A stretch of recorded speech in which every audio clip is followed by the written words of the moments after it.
Era uma tarde tranquila em que o sol descia lentamente em uma das belas praias de Fortaleza, onde Robert Matos, aos 40 anos, caminhava descalço pela areia ainda quente.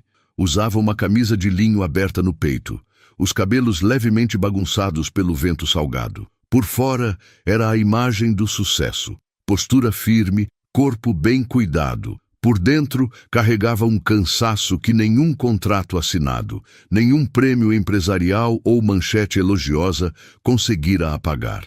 As reuniões intermináveis, os números, as decisões frias, tudo isso o havia transformado em um dos empresários mais influentes do país, mas também o havia esvaziado. Caminhava sem rumo, sem destino, como se esperasse que o som do mar pudesse preencher o silêncio incômodo que ecoava dentro dele, um vazio antigo, persistente, que insistia em lembrá-lo de que algo essencial lhe faltava. Foi então que ouviu a voz. "Ô patrão, rapadura fresquinha, a melhor de Fortaleza." Robert ergueu o olhar, ligeiramente surpreso, e se virou. À sua frente estava um garoto de cerca de 12 anos, magro, pele morena queimada de sol, pés descalços como os dele. O sorriso largo contrastava com as roupas simples, já gastas pelo uso. Sardas se espalhavam pelo rosto e os olhos verdes, vivos, atentos, pareciam observar o mundo com uma maturidade precoce. Ele carregava uma caixa de isopor improvisada, pendurada no ombro, e se aproximava com uma confiança que chamava a atenção. "Olha só, meu senhor", continuou o menino animado, sem dar espaço para recusa. "Essa rapadura aqui é artesanal, feita pela minha mãe. Do jeitinho antigo, sabe? Não tem igual. O senhor vai experimentar e depois vai querer levar meia dúzia, tenho certeza." Robert não conseguiu conter o sorriso. Algo naquele garoto o tocou de imediato. Não era apenas a esperteza típica de quem aprende cedo a se virar. Havia ali uma força silenciosa, uma inteligência afiada escondida na simplicidade, uma dignidade rara para alguém tão jovem. Aquilo despertou nele uma sensação estranha, uma mistura de admiração e uma nostalgia que ele não soube explicar. "Tudo bem", respondeu com um tom mais leve do que costumava usar. "Vou levar uma." Enquanto levava a mão ao bolso para pegar a carteira, algo chamou sua atenção. Um detalhe pequeno, mas poderoso o suficiente para fazer seu corpo inteiro reagir. No pescoço do garoto, pendurado em um cordão gasto pelo tempo, havia um pingente de metal, um brasão. O coração de Robert falhou uma batida. O mundo pareceu perder o som por um instante. Aquele símbolo, ele conhecia aquele símbolo, conhecia profundamente. Era impossível esquecer. O brasão da família Fontana. Suas mãos tremeram levemente e ele precisou respirar fundo para disfarçar. Uma onda de lembranças antigas ameaçou invadir sua mente. Promessas quebradas, escolhas difíceis, um passado que ele acreditava ter enterrado para sempre. Tentou manter a voz firme, mas sentiu a garganta apertar. "Esse colar", começou, apontando discretamente. "Onde você conseguiu isso?" O garoto imediatamente levou a mão ao pingente, segurando-o com cuidado, quase como quem protege um tesouro. Seu sorriso suavizou e o olhar ganhou um brilho carregado de afeto. "Esse colar é da minha família, tio", disse com simplicidade. "Era da minha avó. Passou para minha mãe e agora é meu. É a única coisa de valor que a gente tem." Robert sentiu o chão fugir debaixo de seus pés. Até onde sabia, a família Fontana tinha apenas uma filha. Uma única filha. Seu peito apertou, o ar pareceu faltar. Ele engoliu em seco, lutando contra a vertigem que ameaçava denunciá-lo. "Como?" A palavra saiu mais baixa do que ele pretendia. "Como é o nome da sua mãe?" O garoto abriu um sorriso orgulhoso, daqueles que nascem do amor genuíno. "Teresa. Teresa Fontana." O mundo parou. O som do mar desapareceu. A luz do sol pareceu distante. Tudo ao redor perdeu importância diante daquele nome que atravessou o tempo como um golpe direto em seu coração. Teresa Fontana. O passado que ele acreditava esquecido acabava de encontrá-lo. Ali, descalço na areia, através do sorriso inocente de um menino. Me conta aí, você gosta de histórias com finais felizes? Então não esquece de deixar seu like, se inscrever no canal se ainda não é inscrito e ativar o sininho, porque essa história está só começando. Me conta também nos comentários de onde você me acompanha. Eu adoro ler cada mensagem, 14 anos antes. Para entender o peso daquele nome ecoando na mente de Robert, preciso voltar no tempo. 14 anos antes. Um passado que ele acreditava controlado, organizado em gavetas bem fechadas, até aquele instante na praia. Robert tinha 26 anos e cursava o 3º ano de engenharia civil. Era ambicioso, focado, acostumado a cumprir expectativas. Naquele início de semestre, aguardava um amigo na cantina da universidade, distraído, mexendo no celular, quando o ambiente pareceu mudar de temperatura. Ela entrou. Teresa Fontana tinha 20 anos e acabara de ingressar no curso de arquitetura. Não fez barulho, não chamou atenção de propósito. Ainda assim, foi impossível não notar. Havia nela uma presença silenciosa, uma espécie de luz discreta que fazia tudo ao redor parecer mais vivo. Não era apenas a beleza, embora fosse impossível ignorá-la. Os cabelos castanhos caíam em ondas naturais sobre os ombros e os olhos carregavam uma profundidade inquietante, como se guardassem histórias demais para alguém tão jovem. Mas o que realmente o atingiu foi a naturalidade. Teresa parecia confortável consigo mesma, como alguém que sabia exatamente quem era, mesmo sem ter todas as respostas. Os olhos deles se encontraram por acaso, e naquele instante, algo se deslocou dentro de Robert. Ele nunca acreditara em amor à primeira vista. Sempre achara esse tipo de ideia exagero romântico, coisa de filmes mal escritos. Mas quando Teresa sorriu, um sorriso tímido, breve, quase pedindo permissão para ocupar o espaço ao lado, ele sentiu uma certeza estranha e imediata. Nada voltaria a ser como antes. Conversaram naquele mesmo dia, primeiro por educação, depois por curiosidade e então por puro prazer. Falaram sobre arquitetura e engenharia, sobre como as duas áreas se encontravam na criação de espaços que abrigavam vidas, sonhos, histórias. Falaram sobre o futuro, sobre viagens, sobre livros, músicas, sobre coisas profundas e banalidades deliciosas. O tempo perdeu o sentido. Nos dias seguintes, os encontros casuais deixaram de ser coincidência, passaram a se procurar. A cantina virou ponto fixo.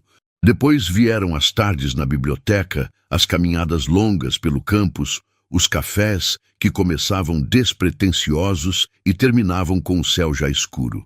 Entre eles, havia algo que não precisava ser explicado. Uma sintonia rara, como se as conversas continuassem mesmo quando estavam em silêncio, como se suas almas se reconhecessem, feitas da mesma matéria, vindas da mesma constelação, finalmente reunidas. 3 meses depois, o namoro foi apenas uma formalidade. O sentimento já existia muito antes. Robert nunca fora tão feliz. Pela primeira vez, o futuro deixava de ser apenas um plano racional e se tornava um desejo compartilhado. Teresa era tudo o que ele não sabia que precisava. Inteligente, sensível, provocadora na medida certa.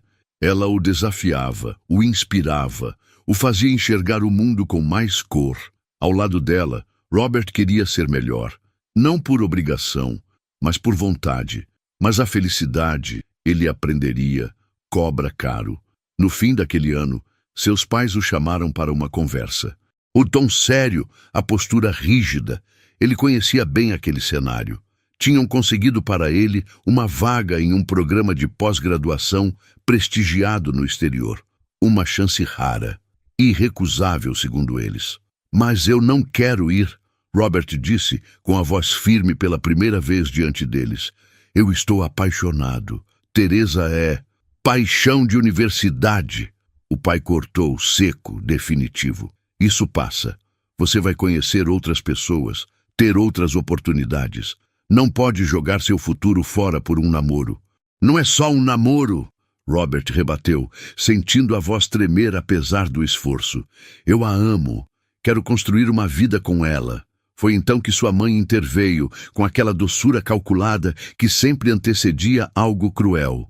Robert, querido, nós conhecemos a família Fontana. São pessoas complicadas.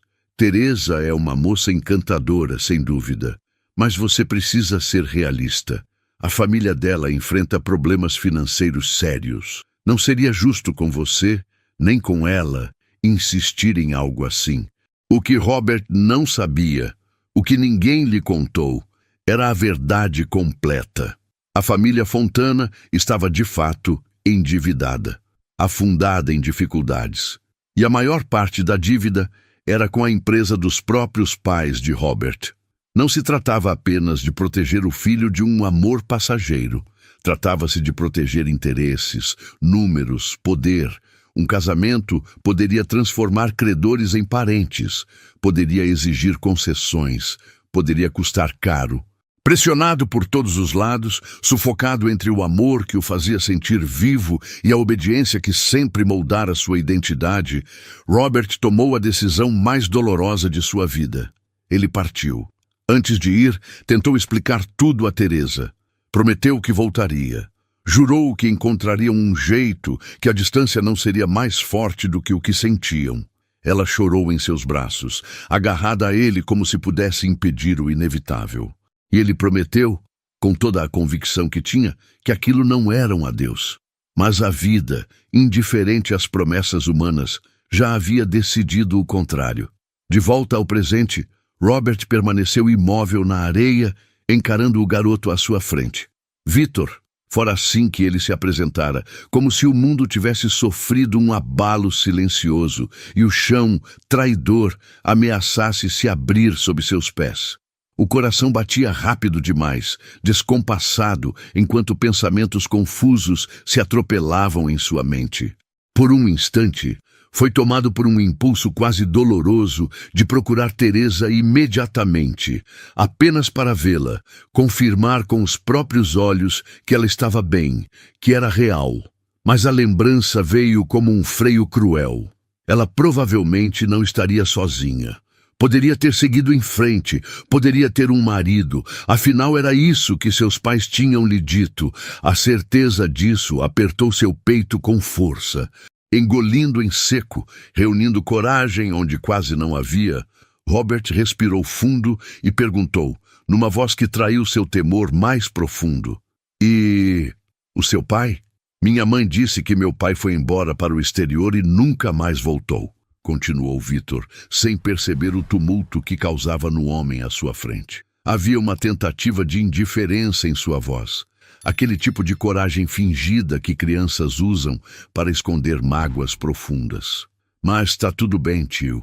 Eu cuido dela. A gente se vira." Cada palavra era uma lâmina atravessando o peito de Robert. Exterior. Nunca mais voltou. "Eu cuido dela." Um menino de 12 anos dizendo que cuidava da mãe, assumindo responsabilidades que nunca deveriam ser suas. Robert sentiu as pernas fraquejarem. Não podia ser. Mas enquanto seu cérebro se recusava a aceitar, seu coração já sabia a verdade. Foi então que ele realmente olhou para o garoto. Os olhos, meu Deus, aqueles olhos verdes, exatamente como os seus. Não apenas a cor, mas aquele verde específico, raro, a forma, o jeito como brilhavam. Era como olhar para um espelho que refletia sua própria infância. E as covinhas que apareciam quando ele sorria. As mesmas que Robert via no espelho todos os dias. O formato do rosto, o jeito que o cabelo caía sobre a testa, o gesto inconsciente de passar a mão pelo pescoço quando estava desconfortável. Robert fazia exatamente a mesma coisa. Ele tinha um filho. Aquele menino incrível era seu filho. Tinha crescido sem ele. 12 anos, 12 aniversários perdidos. A primeira palavra, o primeiro passo. Tudo. Ele tinha perdido absolutamente tudo. A dor que atravessou seu peito foi física. Robert teve que levar a mão ao coração, genuinamente achando que poderia estar tendo um infarto. "Tio!" A voz de Victor estava preocupada. "O senhor tá bem? está meio pálido. Meu filho está preocupado comigo, pensou Robert e quase desabou. Meu filho, que não me conhece, que acha que sou apenas um estranho. Teresa. O nome explodiu em sua mente. Teresa sabia. Via Robert no filho todos os dias e nunca tinha dito nada. Por quê? Seus pais. Claro que tinham sido seus pais. Victor, a voz de Robert saiu rouca, irreconhecível. Estava carregada de uma emoção tão intensa que fez o garoto arregalar os olhos. Preciso que você me leve até sua mãe, por favor. O garoto hesitou, desconfiado pela primeira vez. Olha, tio, minha mãe não gosta quando eu levo estranho em casa. Eu não sou um estranho, Robert interrompeu, e havia tanta emoção em sua voz, raiva, dor, amor, desespero, que Victor parou de falar. Eu conheci sua mãe há muito tempo. Por favor, é importante. Algo no olhar daquele homem, o desespero cru, a sinceridade que queimava como fogo, convenceu Victor. Tá bom, mas ela está trabalhando agora. Só volta de noite. Eu espero. A casa ficava em um bairro simples, bem diferente dos endereços que Robert associava à família Fontana. Era pequena, mas bem cuidada, com vasos de plantas na janela e uma pintura claramente feita à mão. Havia amor naqueles detalhes, mas também a evidência de recursos limitados, de uma vida que tinha sido dureza, onde deveria ter sido conforto. Quando Teresa subiu a rua, voltando do trabalho com uma sacola de compras, Robert a viu antes que ela o visse, e seu coração simplesmente parou.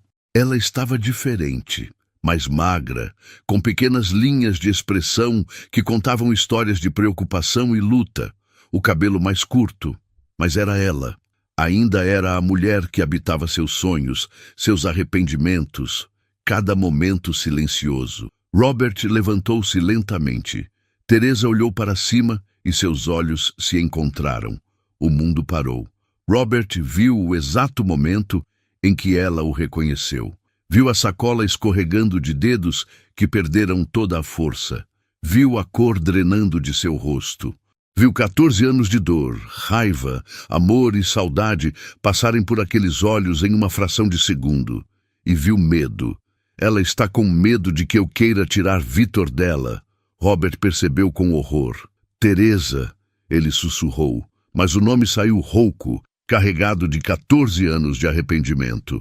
A sacola caiu, frutas rolando pela calçada. Teresa não se moveu.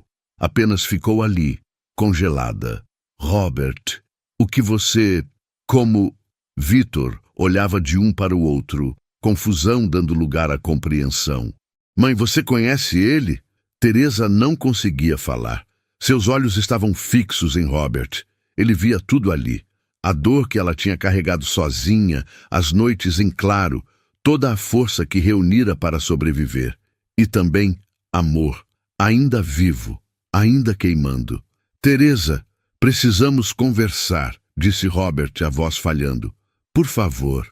Ela assentiu, muda. Entraram na casa. A sala estava cheia de fotos de Victor em várias idades. Robert parou vendo cada foto como uma acusação silenciosa. Você perdeu tudo isso. Sentados com Victor cada vez mais confuso entre eles, Teresa encontrou sua voz. O que você está fazendo aqui? Robert olhou para Victor depois de volta para ela. Ele... Victor é meu filho? O silêncio foi ensurdecedor. Teresa fechou os olhos, tremendo. Quando os abriu, estavam úmidos. Sim, Robert precisou segurar no sofá para não cair. Uma parte dele já sabia, mas ouvir em voz alta era diferente. Era real. 12 anos de ausência que nunca poderiam ser recuperados. Victor, querido, Teresa disse suavemente, pode ir para o quarto um pouco? Preciso conversar com Robert. Mas mãe, por favor. Relutante, o garoto obedeceu, mas ficou perto o suficiente para tentar ouvir. Quando ficaram a sós, as comportas se abriram. Quando descobri que estava grávida, Teresa começou, a voz tremendo. Fiquei apavorada, mas feliz, porque achei que finalmente teríamos nosso motivo para ficar juntos. Seus pais teriam que aceitar. Ela soltou uma risada amarga. Que idiota eu fui. Fui até a casa da sua família. Estava com 3 meses. Seus pais me receberam, mas você não estava. Disseram que você tinha estendido o programa no exterior. Robert fechou os olhos, a dor atravessando seu peito. Quando contei sobre a gravidez, sabe o que eles fizeram? A voz de Teresa ficou fria. Riram. Disseram que era um golpe. Que eu sabia que minha família devia dinheiro e estava tentando limpar a dívida, fazendo você assumir uma criança que provavelmente nem era sua. Meu Deus! Robert murmurou. Tentei explicar. Jurei que era verdade. Ela chorou. Mas eles me expulsaram. Literalmente me empurraram para fora e disseram que se eu tentasse contato novamente, destruiriam minha família de vez. Nos deixariam na rua. Teresa cobriu o rosto. Meus pais não tinham como pagar a dívida. Mas quando contei sobre a gravidez, eles me apoiaram. Disseram que enfrentaríamos juntos. Vendemos a casa grande, os carros, tudo. Viemos morar aqui. Meu pai conseguiu um emprego em uma fábrica. Minha mãe começou a fazer doces, acordando às 4 da manhã. Eles perderam tudo por minha causa. Ela chorou. Mas nunca me culparam. Nunca trataram Victor com menos amor. Eles faleceram há 2 anos, Robert. Meu pai teve um infarto e minha mãe simplesmente desistiu sem ele. Em 3 meses eu os perdi os dois. Robert não conseguia conter as próprias lágrimas. Ajoelhou-se na frente de Teresa, pegando suas mãos. Teresa, eu não sabia. Eu juro por tudo que eu não sabia. Ela o olhou surpresa. Eles me disseram que você tinha se casado. Robert confessou, que tinha seguido em frente, que estava feliz. Casado? Teresa tocou o rosto dele suavemente. Eu nunca... Robert, como eu poderia? Você é o único homem que eu já amei. Eu criei nosso filho sozinha, mas sempre falei de você para Victor. Sempre disse que o pai dele foi embora, mas que com certeza tinha um motivo, que com certeza ainda pensava em nós. Eu pensava... Robert disse, a voz quebrada. Todos os dias. Eu nunca me permiti amar ninguém depois de você. Construí um império, conquistei tudo que meus pais queriam, mas nunca fui feliz. Porque a única coisa que eu realmente queria era você. Teresa segurou o rosto dele. Por que você não me procurou quando voltou? Como você pôde acreditar que eu seguiria em frente tão facilmente? Porque acreditei neles. Ele admitiu envergonhado. Quando voltei, 3 anos depois, falei que ia te procurar. Eles disseram que você tinha se casado, que estava feliz, e eu fui covarde. Acreditei porque era mais fácil do que arriscar te encontrar e descobrir que era verdade. Me perdoa, ele implorou. Me perdoa por não ter lutado o suficiente, por não ter duvidado deles. Por ter deixado você passar por tudo isso sozinha. Teresa não conseguiu responder. Só puxou-o para um abraço apertado, e os dois choraram juntos por todo o tempo perdido, por todas as mentiras, por todos os anos que lhes foram roubados. Quando finalmente se separaram, Teresa chamou Victor de volta à sala. O garoto entrou cauteloso, olhando entre os 2 adultos de olhos vermelhos. Victor, Teresa começou pegando a mão do filho. Tenho uma coisa que preciso te contar. Robert não é só alguém que eu conheci. Ele é seu pai. O mundo parou para Victor. Ele olhou para Robert com olhos arregalados. Meu pai? Robert assentiu, lágrimas voltando a escorrer. Eu não sabia sobre você, Victor. Eu juro que não sabia. Mas agora que sei, eu quero estar na sua vida, se você me deixar. Se vocês dois me deixarem. Por um longo momento, Victor apenas olhou para ele. Então, devagar, começou a andar em sua direção e se jogou nos braços de Robert, soluçando. Eu sempre quis ter um pai. Ele chorou contra o peito de Robert. Sempre quis. Robert o abraçou com força, esse filho que não conhecera, esse garoto corajoso que vendia rapadura na praia para ajudar a mãe, esse pedaço dele que estava ali, real, vivo. Agora você tem. Robert sussurrou. Eu prometo que nunca mais vou embora. As semanas seguintes foram intensas. Robert confrontou seus pais, finalmente vendo-os pelo que eram. Pessoas que haviam colocado dinheiro e status acima da felicidade do próprio filho. Cortou laços financeiros com eles, mantendo apenas o mínimo de contato cordial. Ele quitou todas as dívidas remanescentes da família Fontana, não como favor, mas como reparação pelo que seus pais haviam feito. Robert e Teresa não queriam perder mais tempo. Já haviam perdido 14 anos. Um mês depois do reencontro, casaram-se em uma cerimônia simples no civil, apenas com Victor e alguns amigos próximos. Nada de esperar, Robert disse, passando a aliança no dedo dela. Não temos mais tempo a perder. Teresa voltou a cursar arquitetura, dessa vez sem as preocupações financeiras que a haviam forçado a abandonar o sonho. Victor foi matriculado em uma excelente escola particular, onde sua inteligência natural finalmente teve espaço para florescer. E Robert finalmente entendeu o que era construir algo que realmente importava. Não mais prédios e empresas, mas uma família, um lar. 6 meses depois do reencontro, Teresa estava na formatura de arquitetura quando começou a sentir náuseas. Ela e Robert se olharam. No consultório, o médico confirmou. Estava grávida. Desta vez, Robert estaria lá para cada momento. 2 anos depois, na praia de Iracema, onde tudo recomeçou, Robert caminhava de mãos dadas com Victor, agora com 14 anos. Teresa vinha atrás, carregando Sofia, a filha de 1 ano do casal, que ria toda vez que as ondas molhavam seus pezinhos. Pai, Victor disse de repente, você acredita em destino? Robert pensou por um momento. Acredito que a vida nos dá segundas chances, ele respondeu, às vezes da forma mais inesperada. Como um garoto vendendo rapadura? Robert sorriu, bagunçando o cabelo do filho. Exatamente como um garoto vendendo rapadura. Teresa alcançou-os, passando o braço livre pela cintura de Robert. Ele a puxou para perto, beijando sua testa. Depois olhou para a filha que agitava os bracinhos em direção ao mar. Haviam perdido anos, isso era inegável. Mas agora tinham toda uma vida pela frente. E dessa vez, nada nem ninguém os separaria. O sol se punha sobre o mar de Fortaleza, pintando o céu de dourado e rosa, enquanto a família que o destino separara e um colar reunira caminhava junta pela areia. Finalmente completa. Finalmente em casa. E aí, o que você achou dessa história? Deixa nos comentários se você também acredita em segundas chances. E não esquece, dê um like no vídeo, compartilha essa história com alguém que precisa acreditar no amor e se inscreve no canal para mais histórias emocionantes como essa. Até a próxima.